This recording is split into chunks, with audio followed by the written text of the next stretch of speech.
एक सांसद को 5 सीटें, 0 विधायक को 29 सीटें दे देना लड़ने के लिए। अब अगर इसके बाद भी मेरी कोई नाराजगी होगी तो शायद मुझसे बड़ा कोई नाशुक्रा नहीं होगा। हर सीट 243 सीट पे चिराग पासवान बनकर ही मैं चुनाव लड़ूंगा। मैं हमेशा से सकारात्मक राजनीति का पक्षधर रहा हूं। मैंने हमेशा अपनी लकीर को इतना लंबा खींचना चाहा है कि बिना किसी दूसरे की लकीर को काटे मिटाए छाटे खुद ब खुद हम लोग उस रेस में आगे निकल जाएं।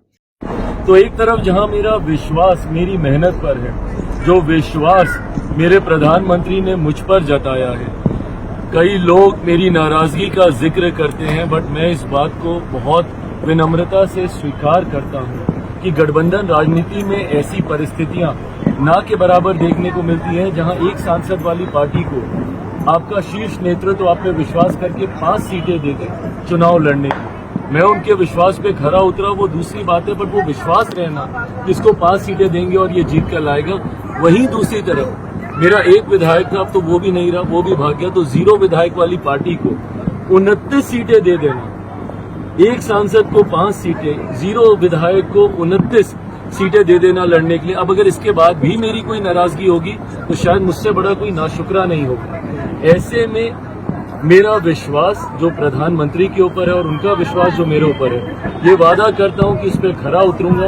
एनडीए को एक प्रचंड जीत हासिल होगी पूरी मेहनत के साथ। आज शायद जब मैं इस लाइन को बोलूंगा तो आप में से कोई इसके गलत मायने नहीं निकालेगा। हर सीट 243 सीट पे चिराग पासवान बनकर ही मैं चुनाव लड़ूंगा। हर प्रत्याशी मेरा प्रत्याशी होगा, भले वो सिंबल किसी का भी हो, वो मेरा प्रत्याशी होगा। जितनी मेहनत मेरी 29 सीटों पर रहेगी, उतनी ही मेहनत मेरी बाकी की भी सीटों पे रहेगी।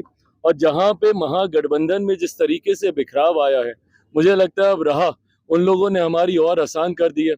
2025 में हम लोग 225 सीटों के लक्ष्य के साथ हम लोग निकले थे। मुझे लगता है अब इससे भी हम लोग कई आगे चले जाएंगे जीतने में।